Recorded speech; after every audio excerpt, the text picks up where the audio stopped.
Bienvenue sur notre chaîne. N'oubliez pas de vous abonner pour ne pas manquer les nouvelles vidéos. Bon visionnage. Tout a commencé par quelque chose d'apparemment ordinaire. Ma femme avait des affaires juridiques non résolues qui pesaient sur elle depuis un certain temps. Elles n'étaient pas urgentes, mais elles nécessitaient tout de même une attention. Un soir, elle m'a mentionné que son amie, avocate, rentrait de vacances la semaine suivante. Apparemment, dès que son amie serait de retour, elle prévoyait ce qu'elle appelait une consultation entre filles. J'ai haussé un sourcil et lui ai demandé ce que cela impliquait. Elle m'a expliqué qu'elles iraient probablement dans un café, étaleraient les documents et passeraient tout en revue ensemble. J'ai haussé les épaules. Ça semblait logique. Je lui ai dit que c'était un bon timing car j'avais prévu de démonter complètement et de nettoyer le moteur de ma voiture. J'ai pensé inviter mon père, ouvrir quelques bières et en faire une journée. Elle a souri, disant qu'elle était contente que je ne passe pas juste la journée à ne rien faire, et l'affaire était réglée. Ce soir-là, j'ai décidé de m'asseoir avec mon ordinateur portable pour commander les pièces de voiture dont j'avais besoin. Elle était sur le canapé, regardant un film. En ouvrant le navigateur, j'ai remarqué quelque chose d'étrange dans l'historique des recherches, un dictionnaire de termes juridiques de base. Je me suis tourné vers elle et lui ai demandé « Tu as vraiment besoin de réviser du vocabulaire juridique pour ton rendez-vous avec ton ami ?» Elle a hoché la tête sans hésiter et a répondu « Oui, bien sûr. Je ne voulais pas avoir l'air ignorante, alors j'ai revu quelques bases. » Cela semblait plausible. Je n'y ai pas trop pensé et je suis retourné à mes recherches de pièces pour le moteur. Le jour où son ami était censé rentrer est arrivé. Je me suis réveillé tôt, non pas à cause de mon réveil, mais à cause du bruit venant de notre chambre. Ma femme courait dans tous les sens, visiblement pressée. Elle portait une jupe noire mi-longue et un chemisier blanc impeccable, une tenue qui semblait plus professionnelle que décontractée. Cela me rappelait les scènes de séries télévisées sur les réunions importantes au bureau. Elle a remarqué que j'étais réveillé et a rapidement dit « Je dois y aller, je suis déjà en retard ». Avant que je puisse poser la moindre question, elle était déjà partie. J'ai décidé de ne pas m'attarder là-dessus et j'ai appelé mon père pour confirmer nos plans. Un peu plus tard, il est arrivé et nous nous sommes mis au travail sur le moteur. C'était agréable de s'occuper de quelque chose de concret, quelque chose qui avait du sens. En plein milieu de notre travail, mon téléphone a vibré. C'était un message de ma femme, avec une photo. L'image montrait une table de café encombrée de papiers, de dossiers et de notes éparpillées. Mais une chose a immédiatement attiré mon attention. Dans un coin de l'image, on voyait le bord d'un pantalon d'homme. Quelqu'un était assis à côté d'elle. J'ai froncé les sourcils. Elle avait été très claire sur le fait qu'il s'agissait juste d'elle et de son ami. J'ai montré la photo à mon père, qui a simplement haussé les épaules. Ça pourrait être n'importe qui, a-t-il dit, avant de retourner bricoler le moteur. Il n'avait pas tort, ça pouvait être n'importe qui, mais ça me tracassait quand même. J'ai décidé de ne pas tirer de conclusions hâtives et me suis dit que je lui poserais la question quand elle rentrerait.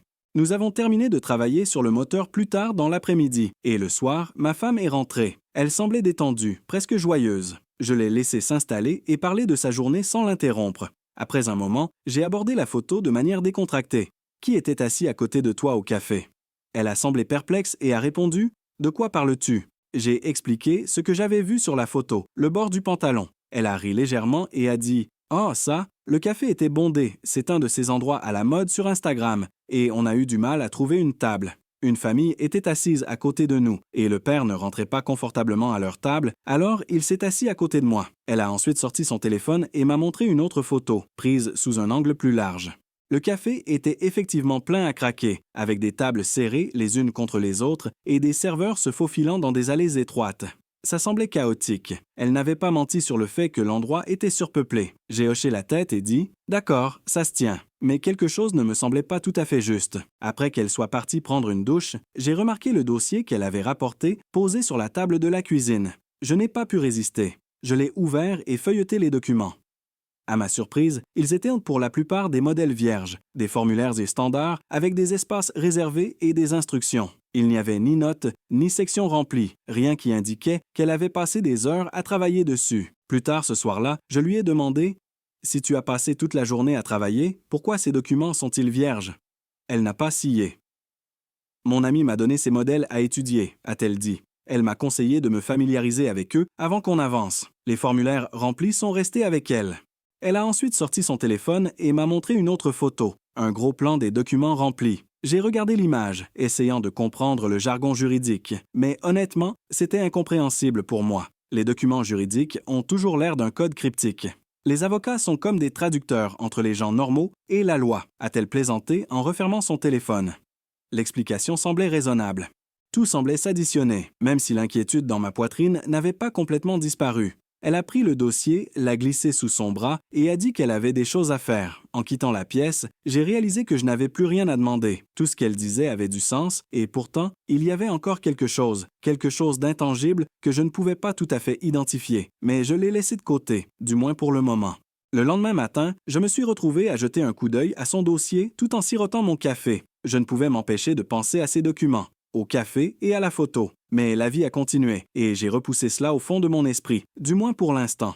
Le week-end est enfin arrivé après ce qui semblait être une semaine interminable au travail. Mon bureau avait été submergé par un projet massif, et comme d'habitude, le gros du travail reposait sur les épaules de ceux qui faisaient vraiment avancer les choses.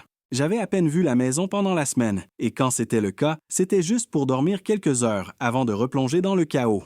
En rentrant ce samedi, j'étais prêt à me détendre. Mais en entrant, j'ai remarqué que ma femme était déjà à moitié habillée, choisissant soigneusement ses accessoires devant le miroir. Elle mettait plus d'efforts que d'habitude dans sa tenue. Naturellement, je lui ai demandé où elle allait. Sans perdre une seconde, elle m'a expliqué que sa mère l'avait appelée plus tôt dans la journée pour une petite sortie. Selon ma femme, sa mère, maintenant dans ses dernières années, avait toujours rêvé de s'habiller élégamment et de se promener dans les charmantes rues de la ville. Apparemment, son père était occupé avec des réparations à la maison, alors sa mère avait décidé de saisir l'occasion et avait invité ma femme à l'accompagner. Ma femme l'a décrit d'une manière qui semblait totalement innocente, voire touchante. Elle m'a même montré une photo que sa mère lui avait envoyée, une femme plus âgée dans une belle tenue pastel, rayonnant devant l'appareil. J'ai hoché la tête et l'ai laissé poursuivre ses plans. Si quoi que ce soit, cela me donnait une opportunité d'avoir un peu de temps pour moi. J'avais un stock de côtelettes faites maison au frigo, une caisse de bière et quelques amis qui pouvaient être convaincus de passer pour une réunion improvisée. Après un rapide échange de messages, les plans étaient en route. L'un de mes amis a même promis d'apporter une bouteille de whisky coûteux. La soirée s'est bien déroulée. Les côtelettes ont été dévorées, le whisky ouvert et l'air du soir était rempli de rires décontractés et de conversations détendues. À un moment, mon téléphone a vibré avec un message de ma femme. C'était un selfie d'elle et de sa mère, toutes deux souriant à une table de restaurant chaleureuse. L'image a dissipé tous les doutes passagers que j'avais pu avoir, et je me suis versé un autre verre, satisfait de la façon dont la soirée se déroulait. Finalement, j'ai entendu le faible bruit d'un moteur de voiture se garant dans l'allée.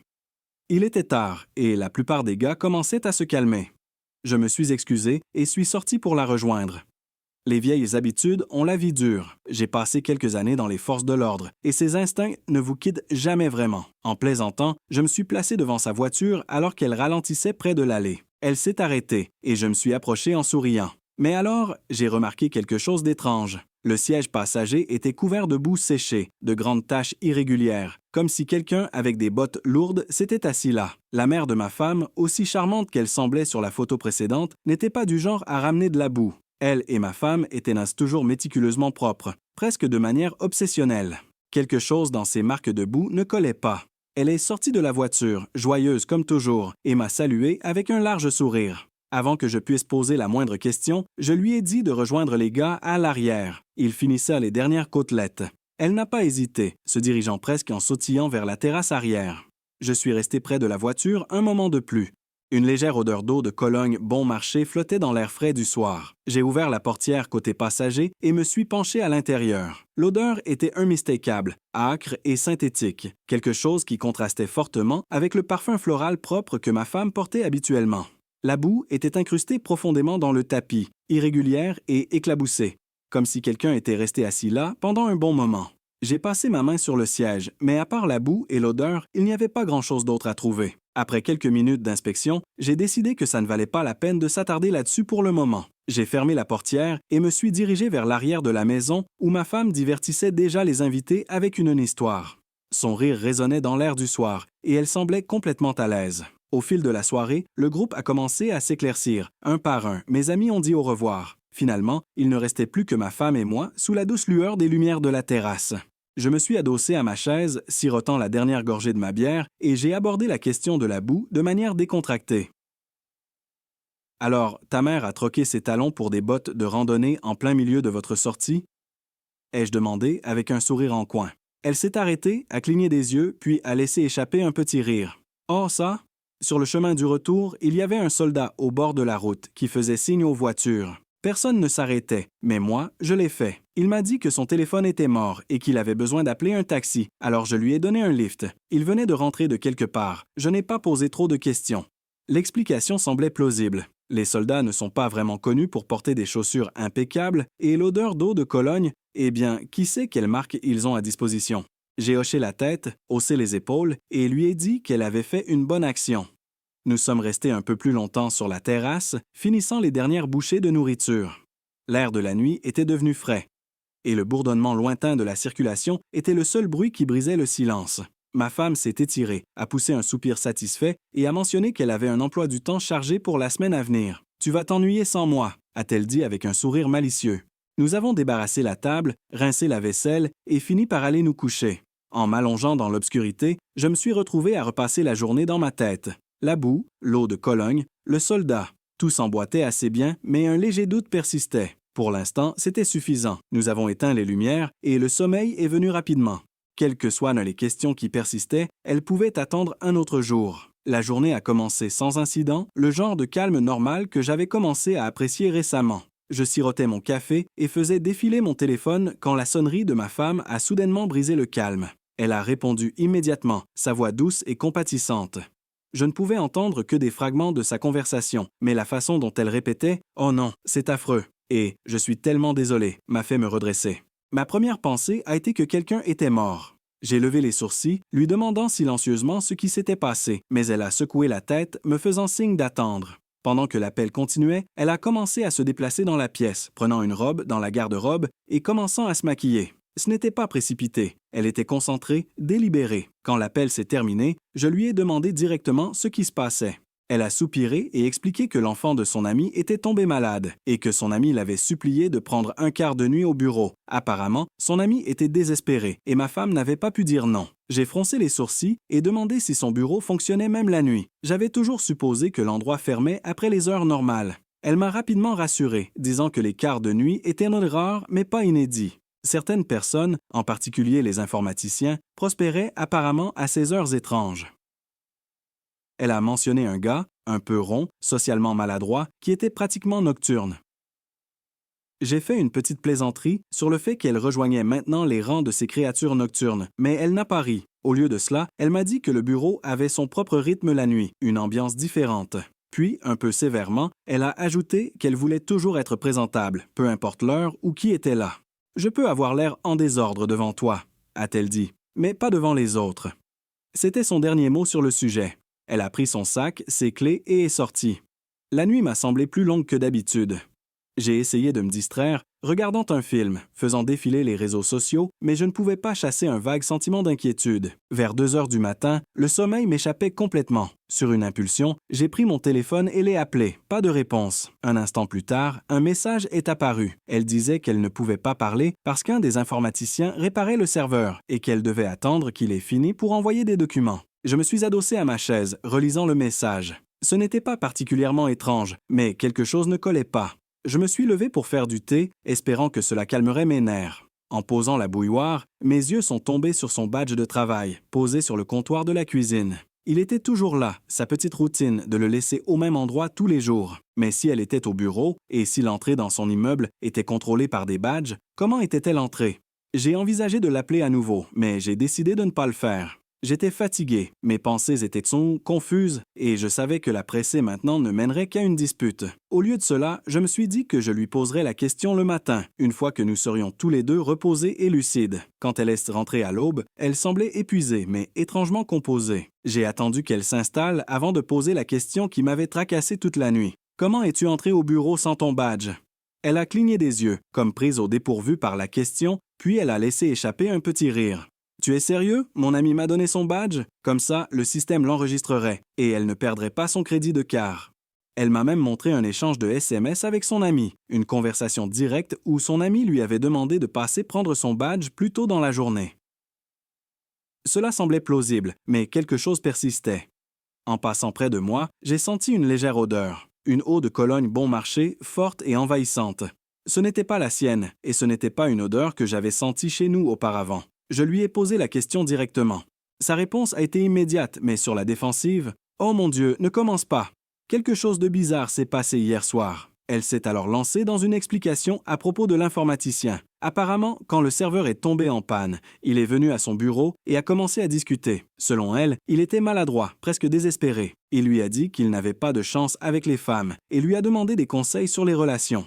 Elle a dit qu'il portait une quantité absurde d'eau de Cologne, et quand il est devenu émotif, même larmoyant, elle l'avait légèrement tapoté sur l'épaule pour le réconforter. La façon dont elle a raconté l'histoire semblait assez plausible. Les hommes maladroits, avec de faibles compétences sociales, existent dans tous les bureaux, et il ne serait pas surprenant que quelqu'un dans un quart de nuit stressant se confie ou agisse de manière excessive. Pourtant, quelque chose me rongeait. Elle m'a même montré un message de ce gars, une courte excuse. Désolé si j'ai été bizarre hier soir, merci pour les conseils, tu es vraiment gentille. C'était anodin, presque pathétique dans sa simplicité. Elle n'y avait pas répondu. J'ai hoché la tête lentement, me sentant un peu ridicule d'avoir insisté autant. Son explication cochait toutes les cases. Elle était logique, détaillée et soutenue par des preuves. Mais il y avait quelque chose d'intangible, quelque chose qui ne collait pas tout à fait. Nous avons terminé le petit déjeuner dans un silence presque total. Elle a mentionné son emploi du temps chargé pour la semaine à venir, énumérant des réunions, des courses et des rendez-vous qu'elle devait gérer. Puis elle m'a regardé un moment, les sourcils légèrement froncés. « Tu agis bizarrement ces derniers temps, a-t-elle dit. On dirait que tu vois des choses qui n'existent pas. Ça va? » J'ai haussé les épaules et répondu « Peut-être. » Mais à l'intérieur, je savais une chose pour sûr. Quelque chose ne collait pas. L'eau de Cologne, le badge, le comportement étrange de l'informaticien, rien ne contredisait directement son histoire, mais rien ne s'alignait complètement non plus. Alors qu'elle débarrassait la table et commençait sa journée, je me suis dit que je ferais plus attention à l'avenir.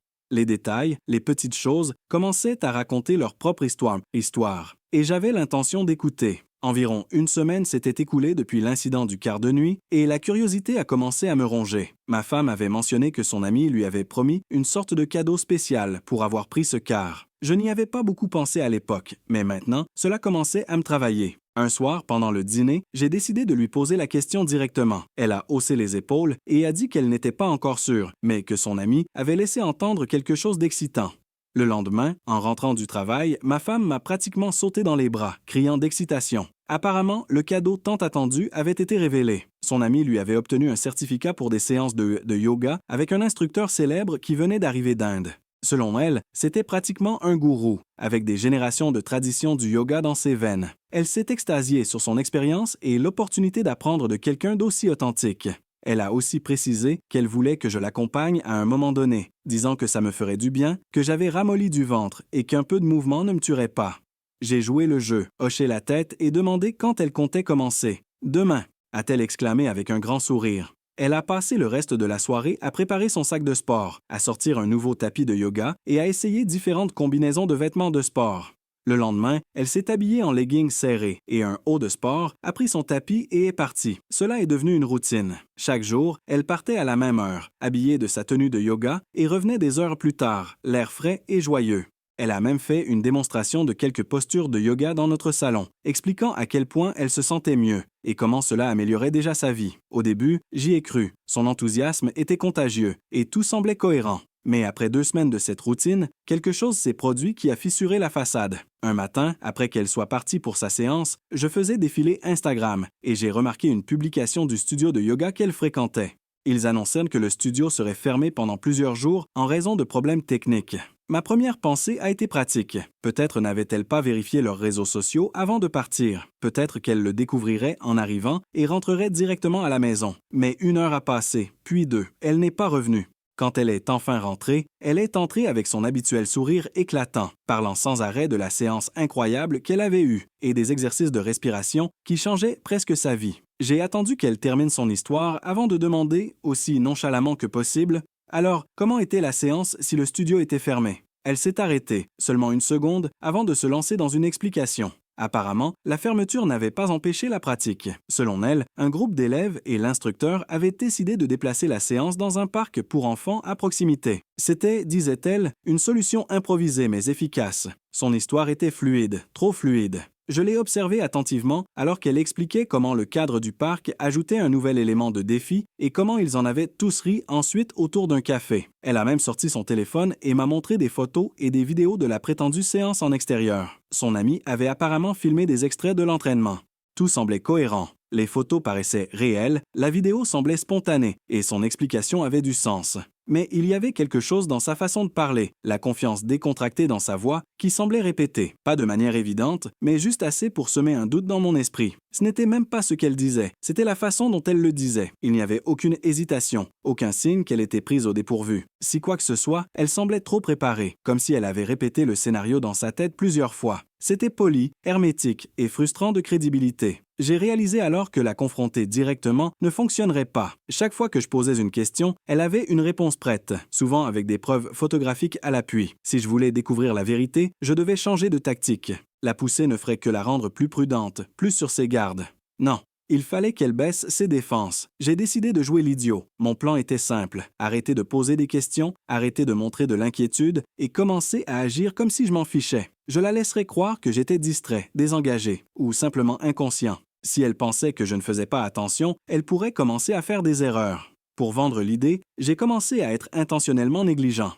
Je laissais la vaisselle dans l'évier, oubliais de sortir les poubelles et laissais les petites tâches s'accumuler à la maison. J'ai cessé de lui poser des questions sur sa journée en détail et j'ai commencé à répondre à ses histoires par des hochements de tête distraits ou des commentaires vagues.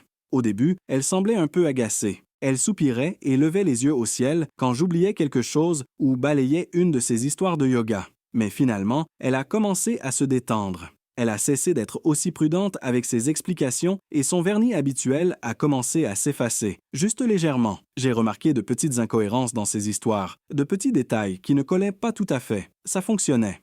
Plus elle se détendait, plus je me sentais confiant dans mon approche. Je ne pouvais pas encore mettre le doigt dessus, mais j'étais certain que quelque chose n'allait pas.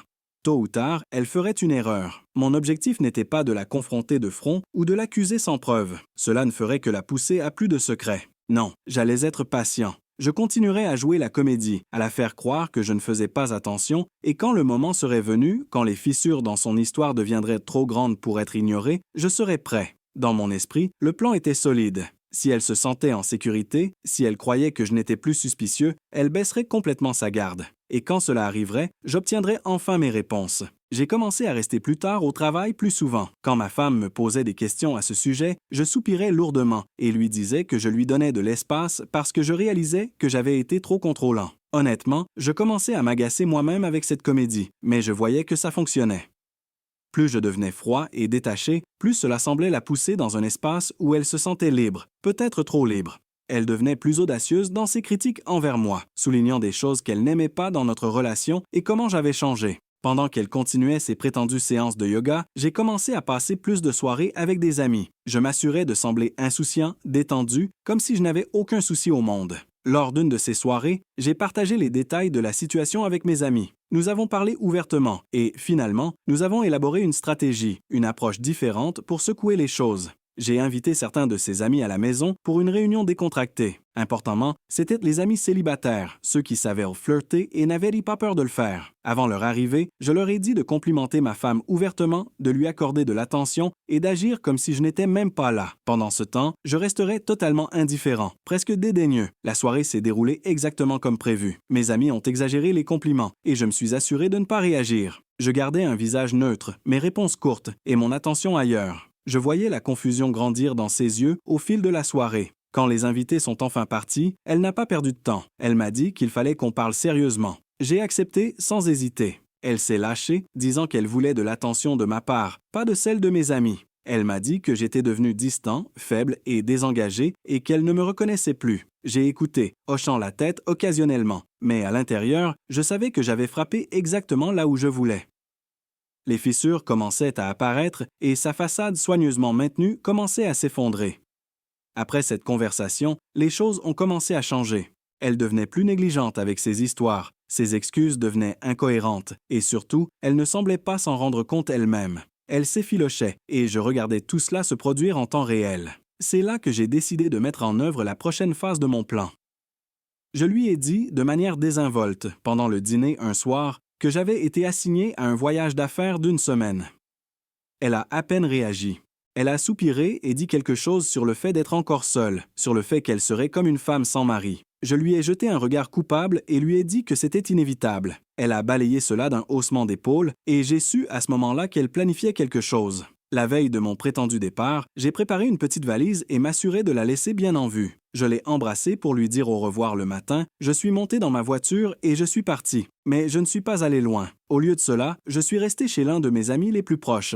Autour d'un verre ce soir-là, j'ai partagé la prochaine phase de mon plan. Mon ami s'est adossé à sa chaise, souriant. « Tu devrais rentrer tôt », a-t-il dit. « Prends-la par surprise, et quand tu la confronteras, ne crie pas, n'accuse pas. Agis comme si tu étais déjà vaincu, comme si tu avais abandonné. Fais-lui croire que tu es trop faible pour te battre. » C'était une idée brillante.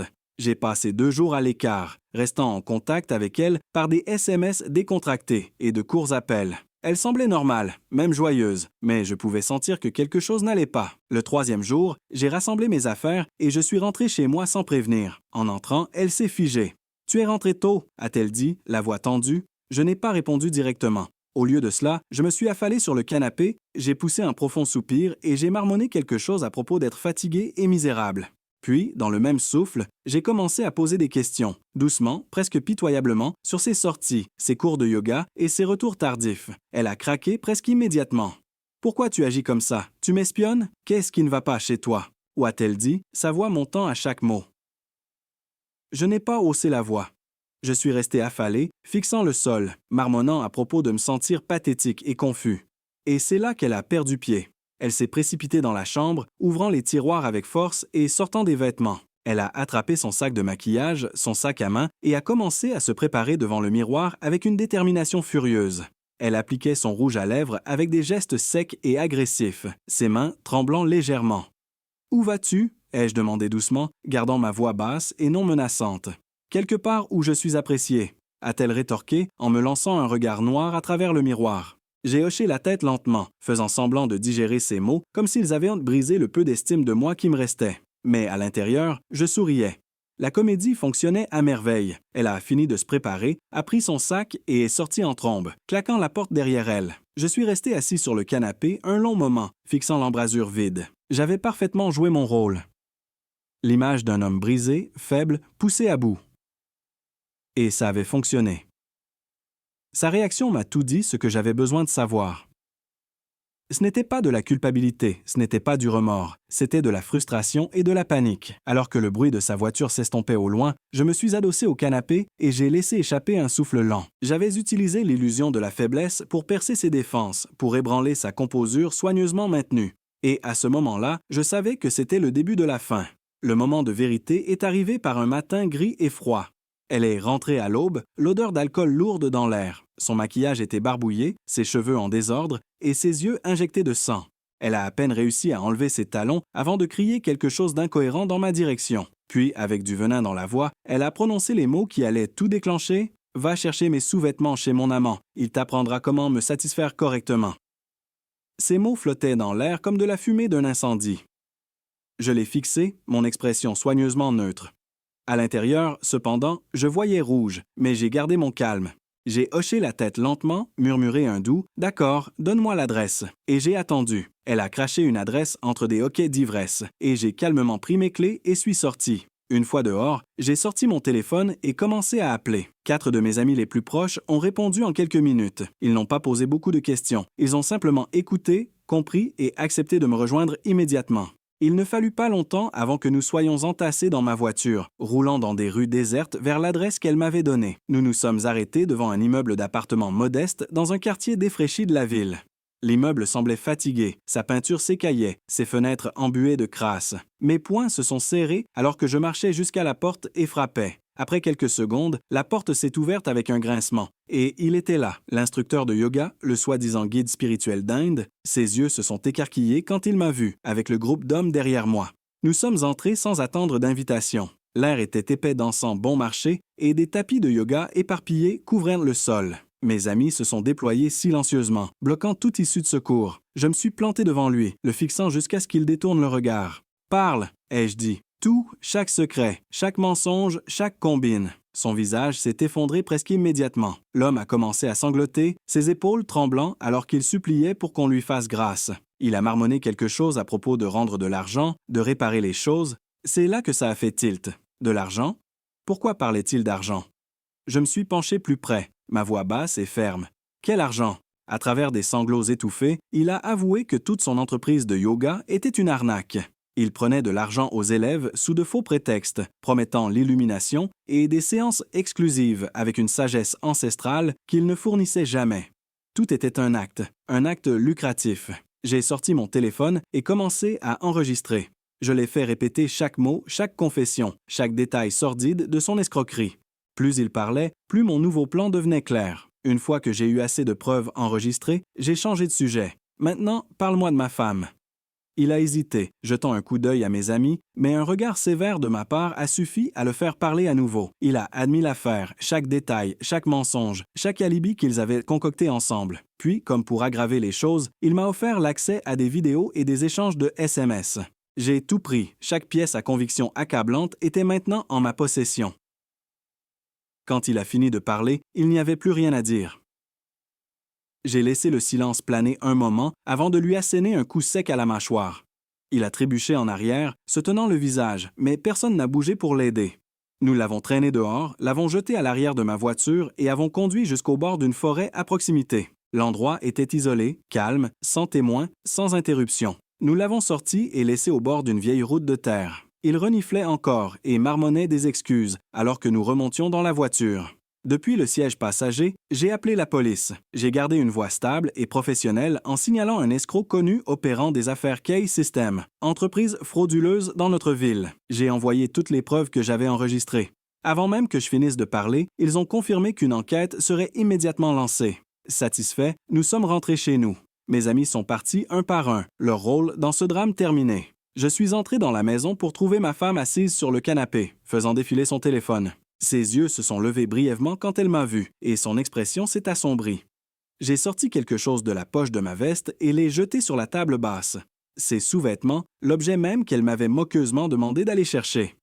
Ils ont atterri avec un bruit sourd, et elle a reculé légèrement, son visage se tordant de colère et de honte.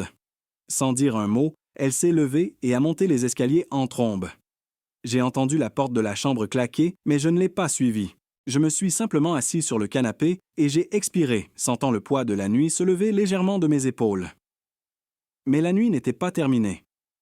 J'ai repris mon téléphone, cette fois pour appeler mon avocat. Je lui ai dit que je voulais un divorce effectif immédiatement. Il n'a pas demandé de détails, il a simplement dit « compris » et a promis de commencer les démarches. Je me suis adossé au canapé, fixant le plafond. Tout était en mouvement maintenant. L'enquête policière, le divorce et la façade parfaite de ma femme qui s'effondrait. Il restait une dernière pièce à jouer, ma vengeance contre elle. Elle devait être précise, calculée et définitive. Elle n'avait aucune idée de ce qui l'attendait, et alors que j'étais assis dans le salon sombre, je ne pouvais m'empêcher de sourire légèrement. La partie finale avait commencé, et elle était totalement unprepared. Alors que les papiers du divorce étaient en cours de finalisation, j'ai complètement changé mon comportement. Je suis devenu calme, presque serein. Mais chaque interaction avec elle avait une touche de quelque chose qu'elle ne pouvait pas tout à fait identifier, quelque chose de tranchant et d'inquiétant. Je faisais des commentaires par-ci par-là, demandant de manière désinvolte pourquoi son amant n'avait pas donné de nouvelles. C'est étrange, non? Pas d'appel, pas de message, ça ne te semble pas bizarre? À chaque fois, son visage pâlissait, ses lèvres se serraient et elle essayait de balayer la question, mais le doute avait été semé et il grandissait.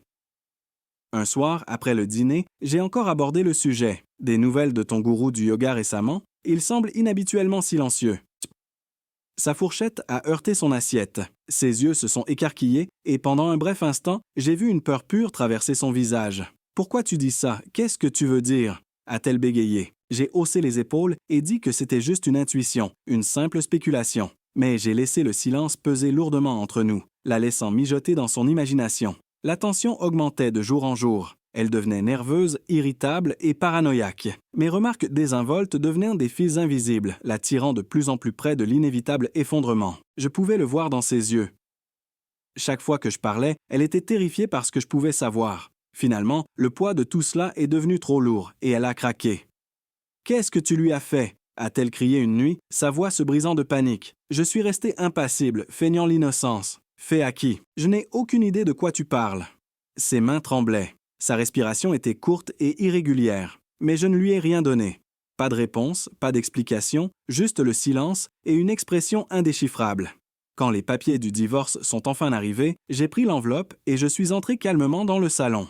Elle était assise sur le canapé, faisant défiler son téléphone avec des yeux absents. J'ai posé l'enveloppe sur la table basse devant elle et j'ai dit « Il est temps ». Elle s'est figée. Ses yeux ont glissé vers les papiers, puis sont revenus vers moi. Lentement, elle a pris l'enveloppe avec des mains tremblantes et l'a ouverte. La réalisation l'a submergée comme une vague froide, et son visage s'est effondré alors que les larmes commençaient à couler. Pendant quelques instants, elle est restée là, sanglotant, serrant les papiers comme s'ils étaient la seule chose qui la maintenait en un seul morceau. Mais je n'avais pas fini. « Sais-tu où est ton amant en ce moment ?» ai-je demandé, ma voix calme et mesurée. Elle m'a regardé, les joues striées de mascara, et a murmuré « Non, je ne sais pas ». Je me suis penché légèrement vers elle, laissant mes mots tomber comme un marteau. Il est en prison. Et sais-tu pourquoi il est là? Ses sanglots se sont transformés en gémissements. Elle a enfoui son visage dans ses mains, tremblant de manière incontrôlable. Je suis resté là un moment, regardant le désastre qu'elle était devenue, avant de me retourner et de commencer à rassembler ses affaires. Pièce par pièce, j'ai commencé à emballer ses vêtements, ses chaussures, son maquillage, tous les petits fragments de sa vie qui avaient autrefois rempli notre maison. Avec chaque objet que je ramassais, je me sentais plus léger. Certaines choses, je les ai jetées directement sur la pelouse, les laissant s'éparpiller dans l'air froid de la nuit. D'autres, je les ai soigneusement empilées près de la porte. Elle pleurait toujours alors que je tirais sa valise dans les escaliers. Elle n'a pas essayé de m'arrêter. Elle n'a pas dit un mot. Quand j'ai ouvert la porte d'entrée et lui ai fait signe de partir, elle a hésité un instant avant de sortir dans la nuit. La porte s'est refermée derrière elle avec une finalité qui a résonné dans le couloir vide. Je suis resté là un moment, fixant la porte fermée, ressentant un étrange mélange de satisfaction et d'épuisement. C'était fini, ou du moins, le pire était passé. Le chapitre suivant s'est déroulé dans le confinement froid et stérile d'une salle d'audience. Elle a essayé de jouer la victime, tissant des histoires de malentendus et de regrets, mais les preuves que j'avais, les enregistrements, les photos, les confessions, parlaient plus fort que ces mots. La décision du juge a été rapide. J'ai obtenu la maison, les actifs, tout a été réglé en ma faveur. Elle a quitté la salle d'audience la tête baissée, le visage vidé de toute couleur. Elle a évité mon regard en passant devant moi, serrant son sac comme si c'était une bouée de sauvetage. Une fois la poussière retombée, je n'ai pas perdu de temps. J'ai vendu la maison, un endroit qui avait autrefois été notre foyer, mais qui était devenu un mausolée de confiance brisée et de trahison. Avec l'argent de la vente, j'ai acheté une maison plus petite dans un quartier plus calme, loin des lieux qui portaient des souvenirs d'elle. Le jour du déménagement a été cathartique. Chaque carton que je portais dans ma nouvelle maison était comme une couche de peau morte que je laissais derrière moi. J'ai peint les murs, remplacé les meubles et rempli l'espace de choses qui étaient à moi, et à moi seul. J'ai passé ma première nuit dans la nouvelle maison, sur la terrasse arrière, un verre à la main, regardant le ciel. Pour la première fois depuis des mois, peut-être même des années, je me sentais en paix. Le poids du soupçon, de la tromperie et de la manipulation s'était enfin levé. Le chemin jusqu'à ce point avait été long, sombre et rempli de pièges, mais j'y étais arrivé. Je n'étais pas assez naïf pour croire que tout allait magiquement se mettre en place maintenant, mais c'était un début. Il restait un dernier fil à tirer, la dernière pièce du puzzle, ma vengeance, et c'était quelque chose qu'elle ne verrait jamais venir. Mais pour l'instant, sous la faible lueur des étoiles lointaines, je me suis permis un moment de victoire silencieuse. La guerre était terminée, mais la bataille finale était encore à venir. Merci de regarder et n'oubliez pas de vous abonner pour ne pas manquer les nouvelles histoires.